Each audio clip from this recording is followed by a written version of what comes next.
porque eu comecei na Folha de São Paulo. Na TV, 31, porque eu comecei na MTV, na estreia da MTV, famosa data 20 de outubro de 1990. Que foi tá bom com as datas aí. Não, mas isso aí vamos combinar. Isso era história, cara. Eu lembro, sei detalhes. A roupa que eu tava usando, a roupa que a Astrid tava usando, entende? A primeira música que tocou na MTV, que é claro que era Garota de Ipanema, com a Marina Lima, justamente. E eu lembro da segunda. A segunda era Delight, Grooves in the Heart. Caralho! Essa mesmo.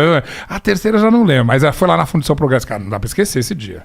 Aí realmente. E a MTV foi muito histórica, né? Pra TV em si, né? Cara, fundamental. Num grau que chegou a ter uma influência grande nas outras TVs abertas.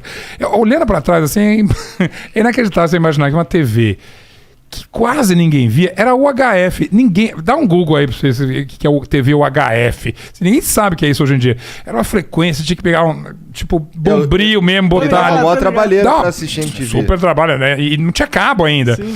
Se considerar que era uma coisa que era tão difícil de ver e que fazia um barulho danado, é incrível a influência que ela teve mesmo, né?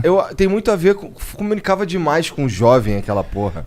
Enquanto o resto das TVs não falava com o jovem, né? O negócio era... Acho que tinha todo mundo com fome ali, com vontade de falar... Opa, tem alguém falando que o cara parece comigo, ele tem a minha idade, ou ele fala a mesma gíria que eu, ou fala de uma música que óbvio que aqui não tá tocando nas trilhas das novelas ou nos programas de auditório daquela época. Então acho que veio assim, na jugular ali de uma geração que tava doida para ser ouvida e falada. Aí tem um monte de coisa que mistura ali. Na época também teve até um movimento político, Direta Já. Já foi antes, mas tinha os caras pintadas, essa coisa toda. Então tinha toda uma força de uma geração que queria falar, e MTV era o megafone preferido deles, claro. Essa parada. Total. Eu curtia pra caralho. Mas assim, eu sou de 85, então em 1990 eu tinha 5 aninhos. Então. Não pensei, a estreia você não lembra, eu acho. Né? Não lembro. Mas eu gostava de. O que eu achava muito foda na MTV é que, por exemplo, eu lembro que eu gostava de ver desenho. Aí eu sabia. Aí existia Beavis e Butthead. Pra mim aquilo era muito louco. Nossa, eu lembro de chegar as fitas do Beavis e Butthead e falar, não é possível, que isso? Cara, essa dia que era maravilhosa. E isso veio de um outro programa da MTV. Posso estar confundindo aqui, que era de animação, que chamava Liquid Television. Não sei se o Beavis e Butthead era Liquid Television. Só sei que aquela era uma época de ouro de animação. Simpsons dessa época. Começou a aparecer um monte de coisa bacana entre o final dos anos 80 e o final dos anos 90. E a gente viu, obviamente, sempre fora da curva, veio com aqueles caras... underdogs, assim, né? Feios, encalhados, moleque... Duro, uns imbecis, entende? Heróis nacionais. Capa da Rolling Stone, eu lembro de gente dessa capa. Mais de uma capa da Rolling Stone até. E um super sucesso da MTV. Tem uma música do Red Hot Chili Peppers que é do filme dele, se eu não me engano. Sim. Imagina, longa-metragem. Fizeram longa-metragem com Beavis e Butthead. Então isso que era o... Você vai fazer o... I am Corolho! Corolho! Então, mas não é incrível que uma coisa que é tão pequena tinha uma influência tão grande. Até hoje eu fico... inclusive, a gente começou falando de podcast, que é um podcast com o cara da TV. Cara, acho que a MTV lá atrás apostou numa coisa que hoje em dia, com internet, com rede social, é uma verdade. Se fizer uma coisa bacana, diferente...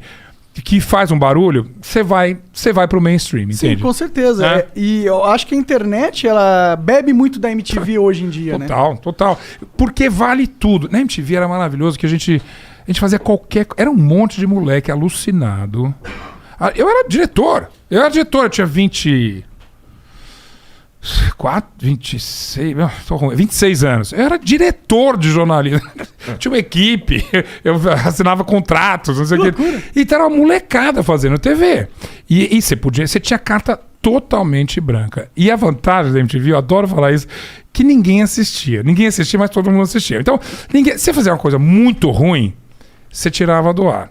Se fosse uma coisa legal, você repetia até a exaustão. Você lembra disso? Você via aquilo de manhã, às 4 da tarde, 2h30 da manhã, assim e tal. E aí ela pegava... Alguém via ali alguma hora e falava, isso aqui é bacana e vamos aí.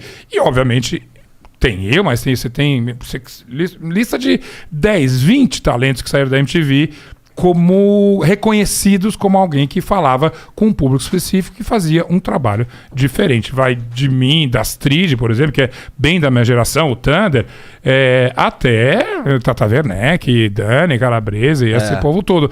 Durante toda a existência séria da MTV, eu acho que a existência agora não é muito séria, mas ela criou coisas que renderam frutos na TV aberta ou em outras mídias e coisa e tal. Era uma coisa impressionante. E eu acho que parte disso era a liberdade total que a gente tinha de fazer todas as coisas. Ah, com certeza. Tu tava falando da Marina Lima aí, que inclusive que fez um podcast contigo, né? Marina Lima, que prazer. Falei com ela. A gente tá com um podcast na Deezer agora também, chamado Essenciais. Ano passado, a Deezer me convidou para fazer podcast para mim.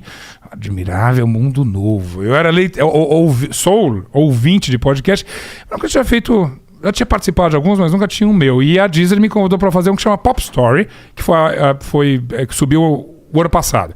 E que era incrível. Aliás, parecia MTV. Que eu tava falando com uma galera que tava começando num grau. A gente tem 2 sucessos, MC Rebeca, MC Isaac, essas, né? E de repente eu tenho entrevista de meia hora com esses caras. Era engraçado. Eu lembrei muito da época da MTV. E aí, desse projeto, a Deezer me chamou para fazer o Essenciais esse ano, que é um podcast que já existia,